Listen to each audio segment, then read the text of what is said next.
and the Trilateral Commission. And together they make the hexagram with a round table in the middle. The occult, secret, controlling power in the middle. The 10 regions, according to global occupation, are these, how they will be divided up and how the boundaries will shift.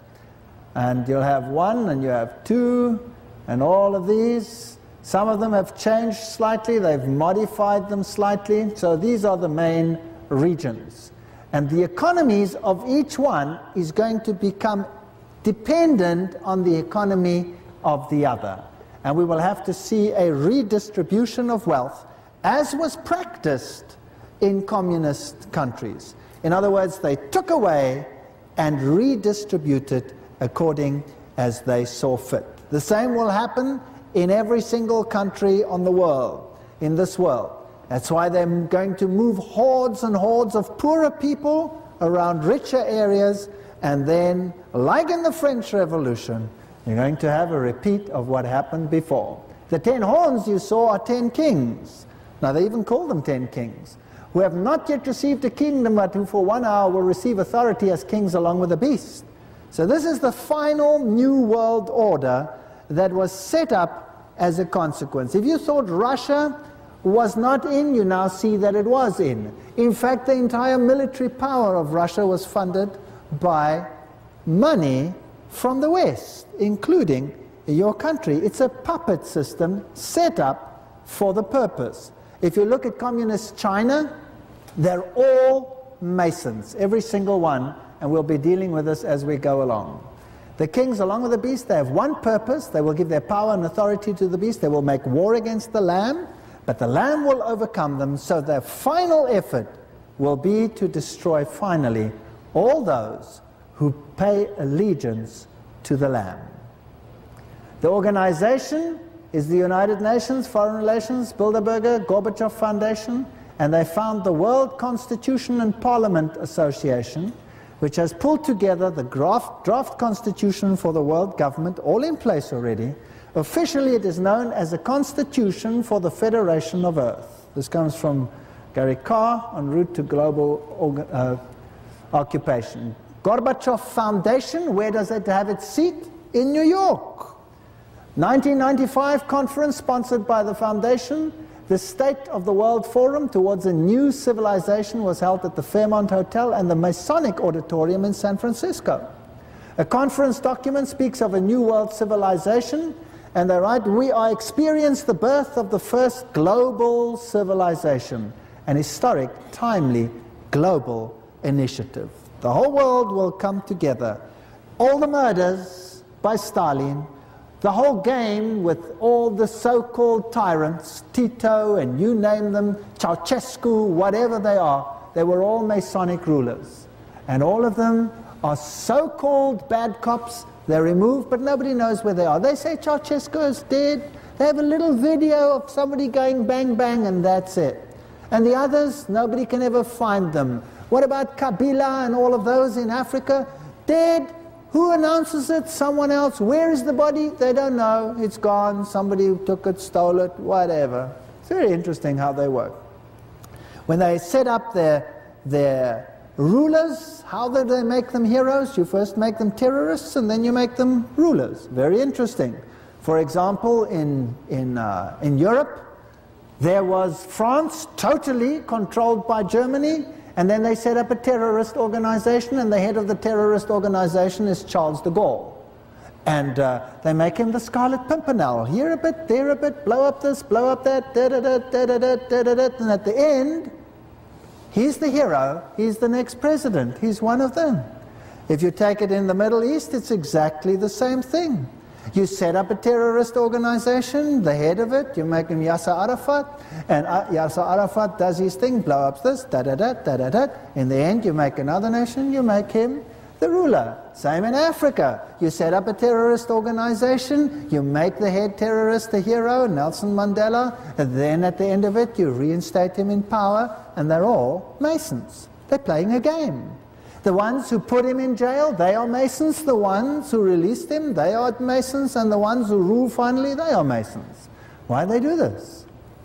In San Francisco Weekly, Jim Garrison Jr., the head of the Gorbachev Foundation USA, said, "The planet needs a council of elders, drawn from the highest echelon of politics, science, and the arts and commerce." Garrison predicts that over the next 20 to 30 years, we are going to end up with world government. It is inevitable. Let's have a look at some of these organizations. The CIA. There we have the symbol of the sun worship. All the symbols of Masonry are in there. If we take NATO, we have the symbols of Freemasonry. If we take MI5 of Britain, there's the all-seeing eye of Osiris, and you have the triangles over there, the UK intelligence. If you take the CFR, you have the rider on the white horse with the Masonic finger, they're Masonic. If you take FEMA, the Federal Emergency Management, there you have the circle with the triangle in its mouth, plus of course the ribbon.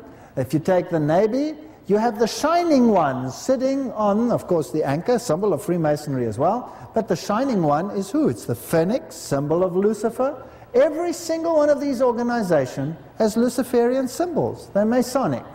If you take the board of government, the Federal Reserve System, you also have the Phoenix rising out of the ashes. The FBI uses the Masonic symbols. The state of Colorado uses the Masonic symbols. UNIFEM uses the Masonic symbols. That's, of course, as we saw, Masonic symbols. Let's have a look at the Trilateral Commission. There's its symbol. Unravel it, and you have 666. If you take the Federal Reserve, by the way, you have 6 stars over there, 1, 2, 3, 4, 5, 6. You have 6 over there, and you have 6 stripes. That's 666. Titan's number is 666. The Titanic, no one can touch us, not God, not man. Lucifer, Luciferian. So these symbols all refer to 666. Here's the seal of the Selective Service. They have SSS. S is the 6th letter of the Greek alphabet, so that is 666. Here is the FFF. F is the 6th letter of our alphabet. That also stands for 666. The Central Florida uses the logo 666. If you take the Aquarian Conspiracy, there is its logo. Marilyn Ferguson, that's a symbol of Osiris. You'll find it on the New King James Version Bible, and you'll find the occult symbols on most of the Bibles, because these people have control and have translated and changed many of the texts. John Foster Dulles, Catholic Secretary of State under President Eisenhower. He worked with Cardinal Spellman and Pope Pius. President Kennedy himself. There you had the beginnings of this confrontation with Vietnam and the so-called Cold War confrontation. And then you have Cuba down there. I'll show you that Fidel Castro is a wonderful Mason and a wonderful friend of the Pope. All a pretense to create the system that you need in the end. Why did Buddhist monks burn themselves to death under the power of Diem, who controlled Vietnam? Through the strategy of John Foster Dulles and Pope Pius, the Diem dynasty was put in power in South Vietnam. Today the Diem dynasty is gone. Buddhism is totally under the Vatican. If Buddhism wanted its power back, it had to be subjected totally to the Vatican. The Dalai Lama has himself subjected himself to the power of the Vatican. And if you look at this regime, the brothers, the one was the Archbishop of Huin, the other was the head of the secret police, all of them Roman Catholic. Then, in 1956, there was the so-called putsch. Every now and then they have to create a sort of situation where East meets West. Prince Primate Mincensky is released. And finally today, some people are actually aware and saying, hang on a second, why should this Pope, who did so much damage and worked with Nazism, why should he be declared a Pope, a saint today? Then Pope John the 23rd comes, and the Vatican Council and the ecumenical movement. So by 1962, everything had been accomplished. Protestantism was dying and was disappearing and was ready for takeover. By 1962, the doors opened for the full ecumenical movement, all the religions coming together. This was such a brilliant move.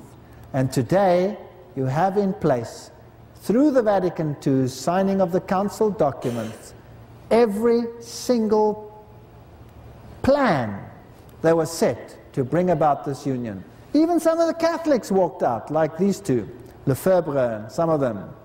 And this Pope stood in front of the crowd. This is their official document of, at the death of Paul VI. And it said, "Come unto me, and I will give you rest." So you create the chaos, you create the mayhem, and then you create the hero. And he will be the one who gives you rest. It's a diabolical plan. It's a sick plan. And he has this particular staff fashioned where Jesus makes the Masonic triangle with his arms. He's totally emaciated. He looks like a skeleton. And it has the bent cross, which is the symbol of Lucifer, the broken cross of Satanism. And that is the staff of this Pope, who unites the world's religions, all of them, including Hinduism, including Buddhism, all of them subject to Rome, including the Orthodox Church, all of them. And then it's time to enter the fray as the one who will save the world from all this conflagration. Greeting with the Soviet President Podgorny, Vatican, 30th, 1967. And Pope John Paul II does the same. Now look at this. Albert G. Mackey, 33-degree Freemason, General Grand High Priest of the Royal Arch Freemasonry from 1859 to 1865, in the USA, states in his work, The Encyclopedia of Freemasonry, that the High Priest of the Royal Arch officially wears the ephod. We have to now find out who the highest Mason in the world is. Well, here is a picture of Pope Paul VI, and there you have the breastplate of the High Priest over the ephod. Isn't that interesting? He wears it. So if Mackey says that the High Priest of the Royal Arch officially wears it, well then that's him. There he is again, wearing it. This is from Osservatore Romano. This is the official Vatican newspaper. There he is, wearing it, hanging around his neck. He is the High Priest. And now everyone visits him. This is UN Secretary General at that time, Utant, receiving a nice Masonic handshake. Waldheim, who, there was lots of drama about him being into Nazism and all that sort of stuff, also receiving Masonic handshake. And here are some interesting signal pictures for you. Nixon, Chao Lai, Mao Zedong, all of them Masons. This is classic Masonic signaling. And when they show the almost shaking of the hands, it's a signal to the world that they are almost where they want to be. Almost where they want to be. Here you have Mao Zedong showing his finger as Masonic. Here he is together with Kissinger in the Masonic signal. They murdered millions. They murdered millions. And they're all working together.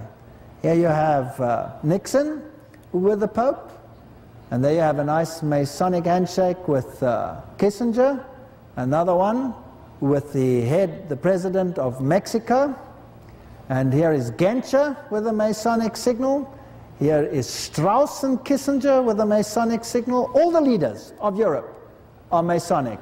Classic Masonic picture. Kissinger pointing with a finger, while the Russian Gromyko is there with the hands on the knees, signaling, I am totally at ease with the decisions of Masonry. We're totally have it under control. Your very high Freemason over here, 33-degree Freemason, which makes him, according to the definition, a worshipper of Lucifer.